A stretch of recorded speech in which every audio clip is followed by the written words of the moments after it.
하나님 말씀 보겠습니다. 출애굽기 3장 1절, 2절, 2절 말씀입니다. 우리 한 목소리로 봉독합니다. 시작.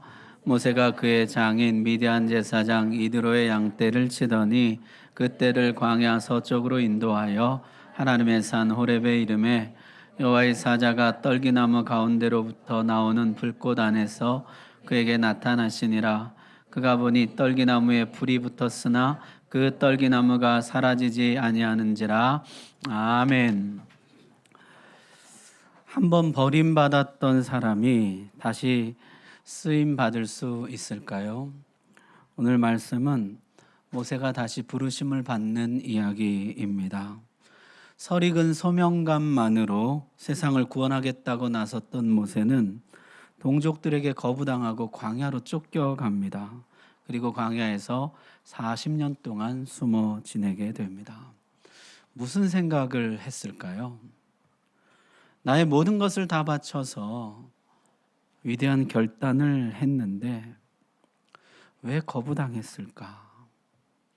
세상에 대한 분노, 괜한 짓을 했다는 후회, 왕자에서 도망자로 전락해버린 현실에 대한 슬픔, 그리고 이 모든 일을 허용하시고 아무 일도 하지 않으시는 하나님에 대한 원망. 처음에는 제기를 노렸을 것입니다. 그러나 10년이 지나고 20년이 지나고 서서히 분노의 감정도 제기의 의욕도 시들해졌을 것입니다. 어느덧 40년의 세월이 흘렀습니다. 모세는 다 잊었고 잊혀졌습니다. 이제 다 부질없는 옛날 일이 되었습니다. 그런데 그때 하나님이 모세를 찾아오신 것입니다. 이때를 기다리신 것일까요? 모세가 힘이 다 빠지고 더 이상 자신의 힘으로는 이 백성을 구원할 수 없다고 완전히 인정할 때까지, 마치 기드온의 3만 2천 명 군사를 300명까지 줄이게 하시고 이제는 하나님밖에는 소망이 없다고 말할 때까지 기다리셨던 것처럼 모세가 완전히 자기 자신에게 절망하고 나는 절대로 못한다고 스스로 고백할 때까지 기다리셨습니다. 어느 날 호렙산에서 기이한 광경이 눈에 들어왔습니다. 가시떨기나무에 불이 붙었는데 가시나무가 사라지지 않는 것이에요. 가시떨기나무는 이 가시덤불 같은 것입니다.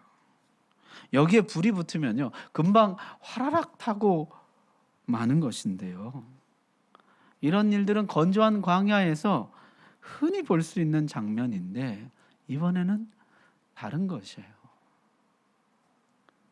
가시떨기나무가 살라져 버리질 않는 것이에요. 재가 되지 않는 것이에요.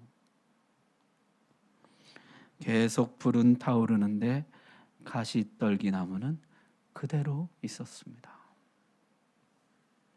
이 모습은 모세의 관심을 끌었습니다.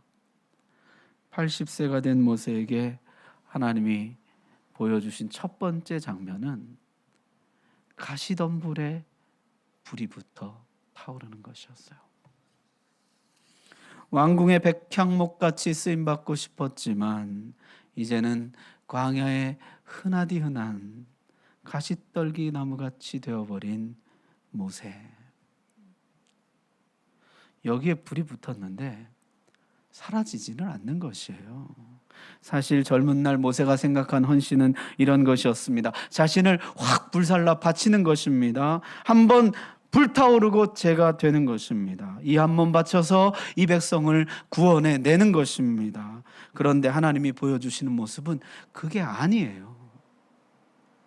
이 한 몸 불살라 바치는 것, 그게 하나님의 역사를 이루는 것이 아닙니다. 하나님의 역사를 이루는 것은 하나님의 불을 가슴에 담고 살아가는 것입니다. 이 불을 사람들에게 옮겨 붙이는 것입니다. 그래서 모든 백성들의 가슴에 하나님의 불이 임하게 하는 것입니다. 우리는 하나님의 백성이다. 우리에게는 약속하신 땅이 있다. 그곳으로 돌아가서 하나님의 나라를 세우자. 복된 나라, 온 세상에 하나님의 복을 나눠주는 나라, 너는 복이 될지라. 이 하나님의 불이 모든 백성들의 가슴 속에서 불타오르도록 하는 것, 그것이 곧 구원이고 해방이고 자유입니다. 그게 모세의 사명이에요. 질그릇에 보배를 담으시듯이 가시떨기에 하나님의 불을 담으셔서 모든 백성들에게 나눠주라. 하나님은 지금 모세에게 그렇게 보여주고 계신 것입니다. 가시떨기에 임한 하나님의 불, 모세는 남은 40년 동안 이 영상이 가슴 속에서 사라지지 않았을 것이에요. 모세는 관심이 생겼습니다. 더 자세히 보고 싶었습니다. 하나님의 불에 가까이 나아갔습니다. 그때 하나님이 모세를 부르십니다. 모세야, 모세야. 하나님 모세를 부르시고 세 가지 말씀을 주십니다. 3장 5절 말씀, 우리 같이 한번 읽어봅시다. 시작. 하나님이 이르시되 이리로 가까이 오지 말라. 내가 선 곳은 거룩한 땅이니 내 발에서 신을 벗으라. 아멘. 첫 번째 말씀은 이리로 가까이 오지 말라는 것이었습니다. 이상하죠? 불러놓고 왜 가까이 오지 말라고 하시는 것일까요? 불렀으면은 이리로 가까이 와라, 그래야 맞지. 지금 모세는 호기심으로 가득 차 있습니다. 멈추라. 하나님의 불을 대하는 바른 자세는 호기심이 아니라 경외심이어야 한다. 시내산에서도 같은 말씀하시죠. 가까이 하지 말라. 성막이 완성됐을 때도 그랬습니다. 구름이 덮이고 여호와 영광이 성막 안에 충만했습니다. 모세가 들어갈 수가 없었습니다. 가까이 할 수 없는 것이에요. 성전을 봉헌할 때도 제사장들이 그 앞에 서 있을 수가 없었습니다. 하나님 앞에서는 언제나 경외심이어야 합니다. 여러분, 오늘 하나님 앞에서 경외심이 여러분 안에 가득하십니까? 의무감과 이런저런 생각들은 가득한데 정작 경외심은 없이 예배에 나와 계신 거 아니에요? 멈추라. 하나님 앞에서의 바른 자세는 언제나 경외심이어야 합니다. 하나님 주신 두 번째 말씀은 내가 선 곳은 거룩한 땅이니 였습니다. 성경에서 거룩하다는 말씀은요, 하나님께 속했다는 뜻입니다. 하나님께 속한 사람, 물건, 시간, 공간을 가리켜 거룩하다 하는 것이에요. 지금 이 땅은 나에게 속한 것이다. 이 광야는 나에게 속한 것이다. 저는 이 말을 들었을 때 모세가 조금 울컥했을 것 같아요. 모세에게 광야 40년은 자기 실수로 인한 고통의 시간이었습니다. 그런데 그 시간이 하나님께 속한 시간이었다는 것이에요. 모세에게 이 광야는 실패의 땅입니다. 실패해서 도망쳐온 땅이고 후회와 한숨과 눈물의 땅입니다. 그런데 하나님은 그 모든 것이 다 하나님께 속해 있다는 것이에요. 하나님께 바쳐진 시간들이요, 하나님께 드려진 아픔들이라. 그냥 버려진 시간이 아니고 하나님의 꿈이 연그러가고 모세가 다듬어져가는 시간입니다. 썩어 부패하는 시간이 아니라 발효되어 다시 살아나는 시간입니다. 실제 그랬습니다. 이 시간을 지나면서 그렇게 혈기왕성했던 모세는 지면에서 가장 온유한 사람이 됩니다. 백성들이 수시로 원망하고 대들 것입니다. 심지어 돌을 들 것입니다. 가장 모세를 이해해 줄 것 같은 아론과 미리암마저 모세에게 등을 돌릴 것입니다. 그들을 품고 약속의 땅까지 가려면 깊은 겸손과 온유와 이해가 없으면 불가능합니다. 내가 서 있는 곳 거룩한 땅이라. 그 시간들 다 나에게 속한 시간이라. 여러분 오늘 주님께로부터 이 음성 듣게 되길 바랍니다. 그저 실패라고만 여겼던 순간들, 실패의 쓰디쓴 결과를 맛보며 아픔과 탄식 속에 보냈던 시간들, 그 시간들 거룩한 시간들이라, 내게 속한 시간들이라. 하나님께 바쳐진 시간이요, 하나님께 드려진 아픔입니다. 하나님께서 그 시간들을 다듬고 재창조하셔서 깊은 겸손과 온유, 이해와 사랑을 가진 신실한 하나님의 종으로 빚어주실 줄로 믿습니다. 그리고 나서 세 번째 말씀은 내 발에서 신을 벗으라 였습니다. 신을 벗고 맨발이 되어라. 잊고 지냈던 애굽의 내 동족들, 맨발로 노예 노동을 하던 동족들이 떠올랐을까요? 내 신 벗으라. 하나님 앞에서 겸손하라는 말씀도 되겠지만 동족들과 같은 자리로 내려가라는 말씀도 될 것입니다. 왕자의 옷을 걸치고 왕자의 가죽신을 신고 나를 따르라 그러면 누가 따르겠습니까? 주님은 어떻게 하셨습니까? 하늘 보좌에서 내려오셔서 사람을 입으시고 사람이 되시고 똑같이 시험을 받으시고 희노애락을 겪으시고 우리를 깊이 이해하시며 나의 사랑하는 자여 일어나 함께 가자. 그때 따르는 것이죠. 금수저로 태어나서 고생 한 번 안 하고 부모 덕에 온갖 혜택을 누린 사람이 흙수저 청년들에게 와서 여러분 힘내십시오. 이깟 고생 아무것도 아닙니다. 그냥 확 이겨버리십시오. 그러면 다 욕하죠. 모세는 이제 완전히 동족들과 혼연일체가 되어야 합니다. 그래야 동족들이 마음을 열고 그 리더십을 인정하고 권위를 부여하고 따르는 것입니다. 특권의식을 내려놓아야 합니다. 다 맨발인데 나 혼자 신 신고 나를 따르라 해서는 안 되는 것이죠. 같이 맨발이 되고 똑같이 고생하고 똑같이 되어야 비로소 사람들이 따르기 시작한다는 것이에요. 또한 이 말씀은 하나님의 보호를 신뢰하라는 말씀입니다. 광야는 불뱀과 전갈이 많은 곳입니다. 신을 벗으라니요. 여기가 얼마나 위험한 데인데 여기서 신을 벗으라니요. 하나님의 보호를 신뢰하라는 말씀이죠. 제가 군대에 있을 때요, 군대 근무의 반은 이제 초소 근무인데 대공초소라고 저 산꼭대기에 초소에 근무를 쓰러 가요. 보통 이제 전투화 신고 올라가는데 언젠가 토요일인가 공휴일에 운동화를 신고, 군대에서는 활동화라 그러는데 활동화를 신고 올라간 적이 있어요. 올라가는데 좀 걱정이 되더라고요. 이게 뱀이 종종 출몰하거든요.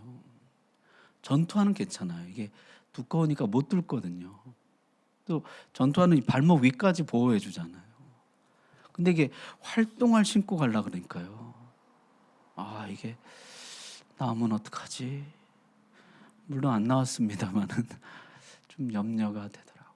그런데 맨발로 가라. 그럼 못 갔을 것 같아요. 맨발의 청춘, 맨발의 모세. 하나님을 신뢰하고 달려나가라. 성경에 맨발의 청춘이 또 나옵니다. 여호수아죠.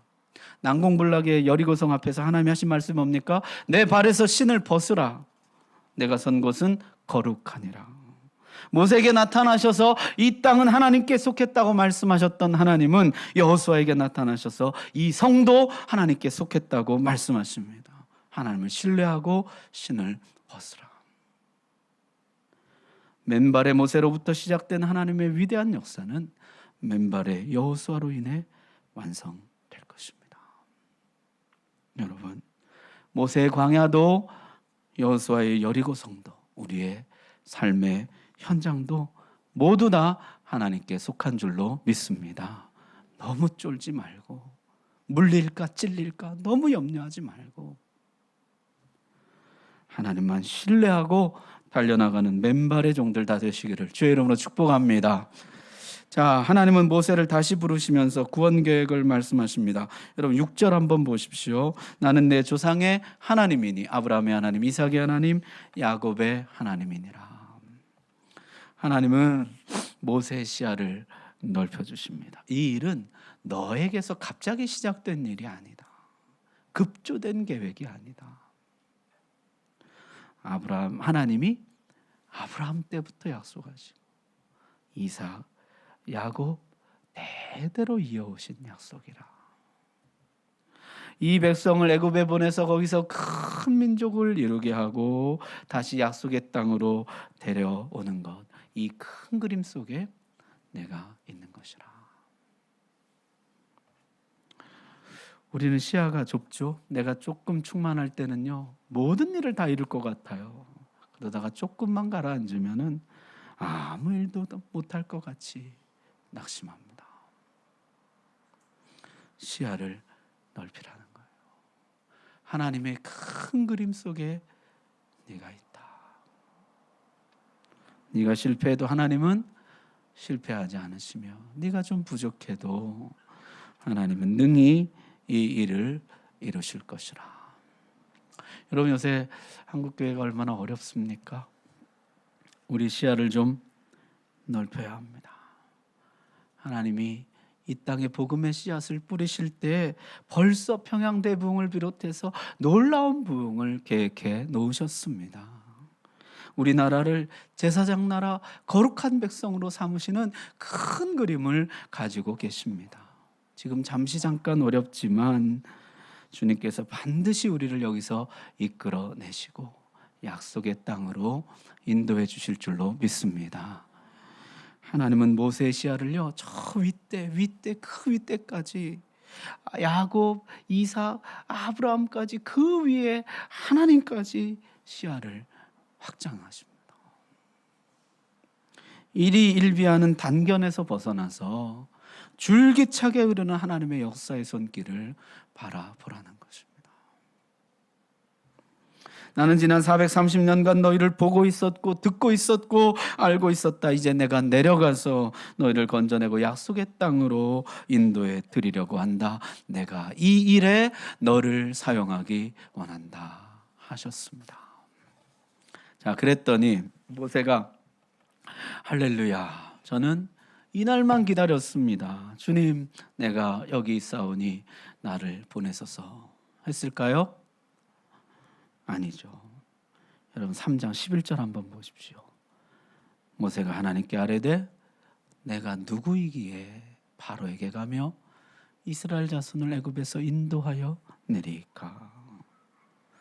내가 누구라고 그런 일을 할 수 있습니까? 내가 뭐라고? 모세는 자신을 알아버렸습니다. 세상을 알아버렸습니다. 그저 넘치는 혈기와 어설픈 소명감만 넘치던 그 청년이 아닙니다. 자기 힘이 세상에 비해서 한없이 작다는 것을 깨달았어요. 그리고 애굽이 얼마나 견고하며 단단하다는 것을 알았습니다. 여러분 40살에는 어때요? 자신감이 넘치죠. 두려울 게 없죠. 뭐가 두렵겠어요? 힘이 넘치고 용기가 넘치고 뭐든지 할 것 같고 그렇죠. 그러나 지금은요, 세상이 그렇게 작아 보이고 아무렇지도 않고 뭐 내가 하면 변화될 것 같고 그때가 지났어요. 세상을 알아버렸어요.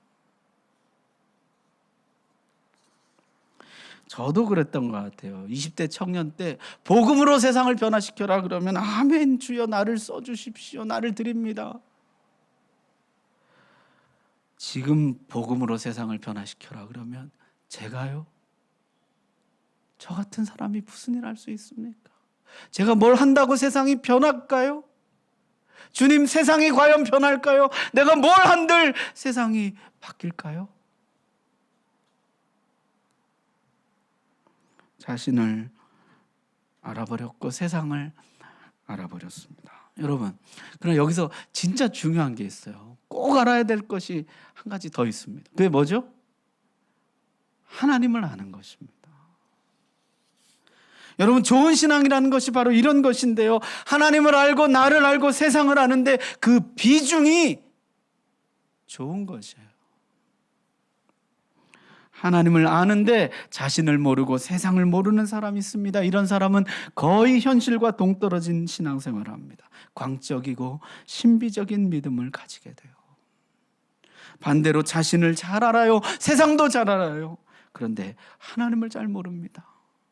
믿음이 없는 사람이에요.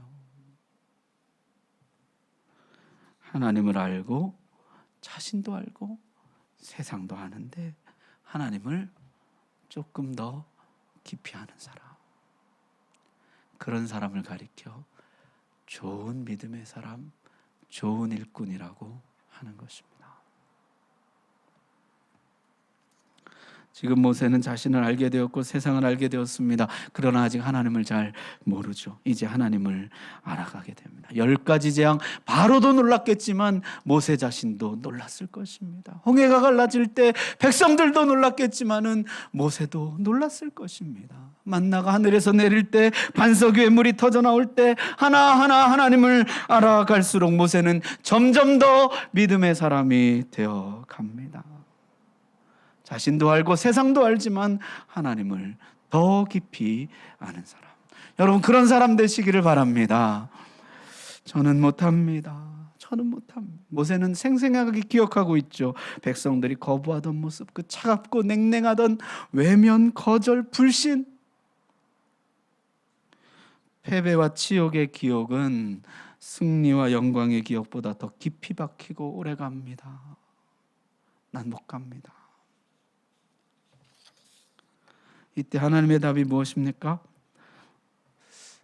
12절 상반절 말씀인데요. 우리 같이 한번 읽어봅시다. 시작. 하나님이 이르시되 내가 반드시 너와 함께 있으리라. 아멘. 내가 반드시 너와 함께 있을 것이다. 과거의 실패에서 벗어나지 못하고 두려움 가운데 있는 모세에게 주신 하나님의 답은 내가 반드시 너와 함께 있을 것이다 였습니다. 여러분, 어떤 집에 귀여운 딸이 있는데요, 밤에 무서워서 잠을 잘 못 잡니다. 아빠, 귀신 나올 것 같아, 무서워. 그때 아빠가요, 우리 집에 귀신은 없어, 안 나와, 그냥 자. 이거 완전 초짜 아빠죠.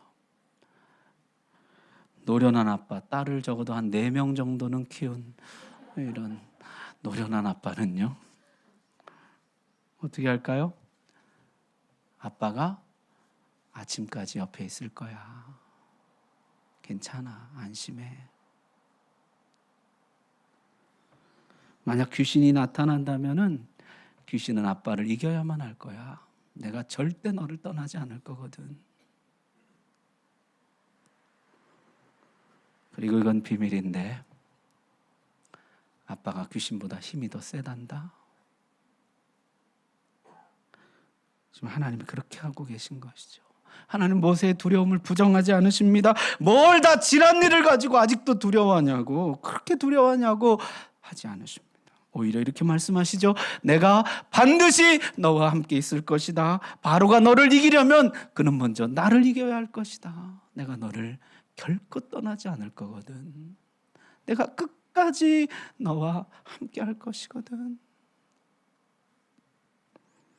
모세는 내가 누구에게 갑니까?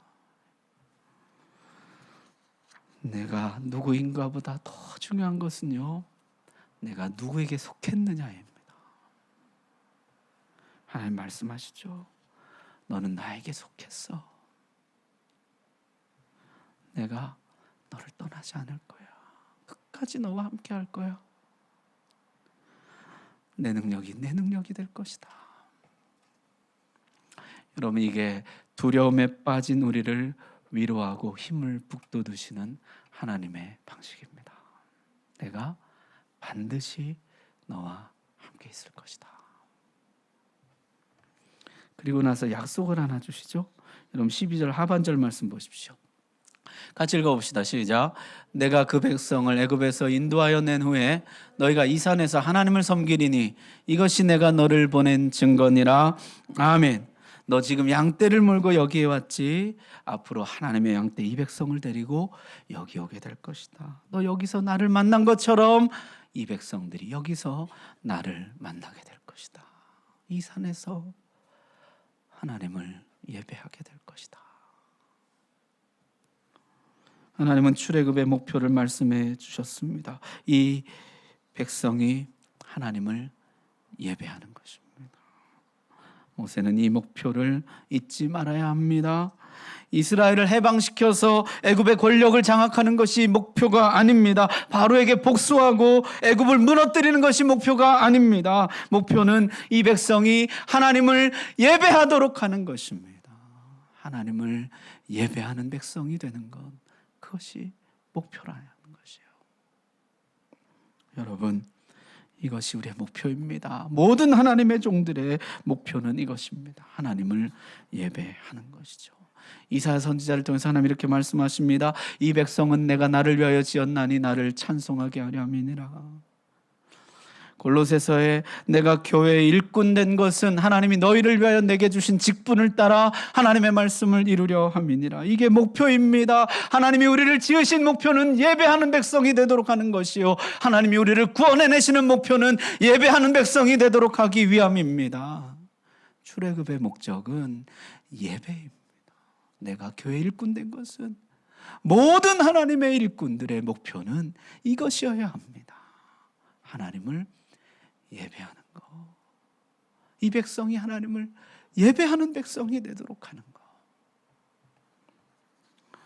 모세는 아마도 젊은 날 다른 목표를 가졌는지 모릅니다. 노예 해방, 애굽 전복, 정권 타락, 요셉 때와 같이 애굽의 권력을 장악하는 것. 하나님은 아니다. 그게 목표가 아니다. 목표는 하나님을 예배하는 것이다.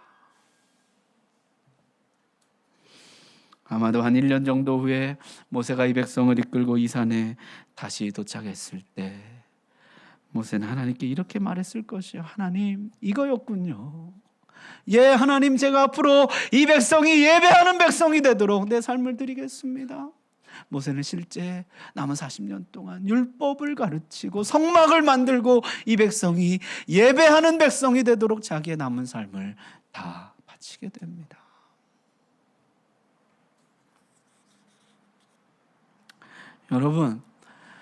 여러분이 주의 일을 하는 목표는 무엇입니까? 우리가 주의 일꾼이 되고 교회 일꾼이 되는 목표는 무엇입니까?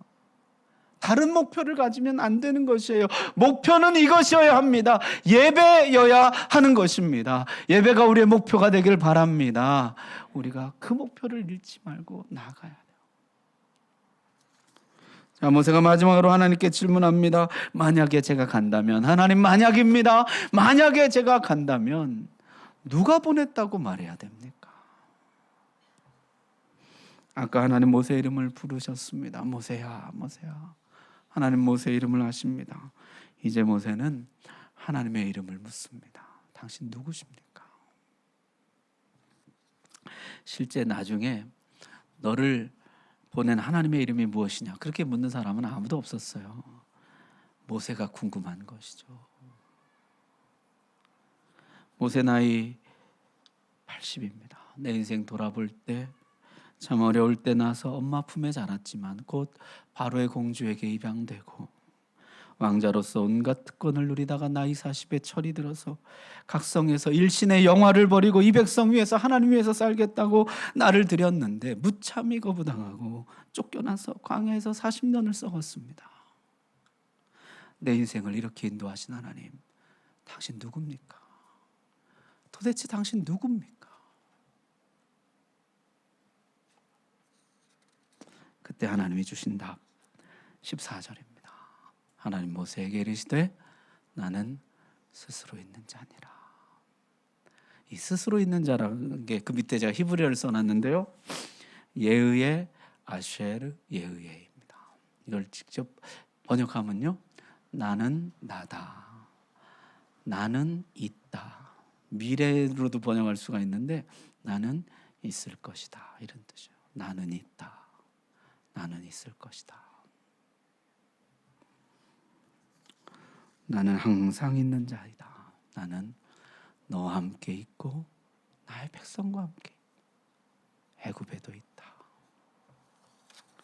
내 백성이 구원자를 필요로 한다면 내가 그곳에 있을 것이다. 내 백성이 은혜와 자비와 용서를 필요로 한다면 내가 그곳에 있을 것이다. 내 백성이 정결과 능력을 필요로 한다면 내가 거기에 있을 것이다. 내 백성이 책망을 필요로 한다면 내가 거기에 있을 것이다. 만약에 그들이 인도를 필요로 한다면 내가 거기에 있을 것이다. 애굽에 내려올 때도 하나님은 거기 계셨습니다. 고센 땅에도 거기 있으셨습니다. 요셉을 모르는 왕이 일어났을 때도 하나님은 그곳에 계셨습니다. 이스라엘이 있는 곳에, 하나님의 백성이 있는 곳에 항상 하나님은 계셨습니다. 그리고 약속하십니다. 내가 너희와 항상 함께 있을 것이다. 나는 있다. 나는 있을 것이다. 그게 내 이름이라 하셨습니다. 모든 소명자에게 주는 하나님의 이름이며 하나님의 약속입니다. 여러분, 오늘 이 약속을 여러분의 것으로 받으시길 바랍니다. 말씀 마칩니다. 모세는 오늘 다시 소명을 받습니다. 하나님 안에서 인생을 재해석하고 이 백성을 건져내라는 소명을 다시 받고, 소명자에게 주는 보장, 내가 반드시 너와 함께 있을 것이라는 약속을 받습니다. 모세는 다시 꿈꾸기 시작합니다. 가시덤불 같은 나를 통해서 하나님의 불이 온 세상으로 퍼져나가는 꿈을 꿉니다. 백성들과 함께 애굽에서 나와서 약속의 땅으로 향해 가는 꿈을 꿉니다. 그리고 하나님의 산에서 하나님을 예배하는 꿈을 꿉니다. 소명을 잃고 광야에서 방황하던 모세는 다시 소명을 받고 주님께 쓰임받는 인생이 됩니다. 혹시 오늘 소명을 잃어버리신 분이 계십니까? 과거의 실수 때문에 그 결과들을 감당하느라 쓰디쓴 눈물을 흘리고 고통 중에 계시다가 오늘 하나님 앞에 나오신 분 계십니까? 오늘 주님이 여러분 다시 찾아와 주실 줄로 믿습니다. 가시떨기 같은 우리에게 하나님의 불이 임하게 될 줄로 믿습니다. 우리가 다시 소명을 받고 다시 쓰임받게 될 것입니다. 우리를 통해서 하나님의 불이 온 세상 가운데 퍼져나가게 될 것입니다. 오늘 말씀 여러분의 말씀으로 받으시기 바랍니다. 기도하겠습니다.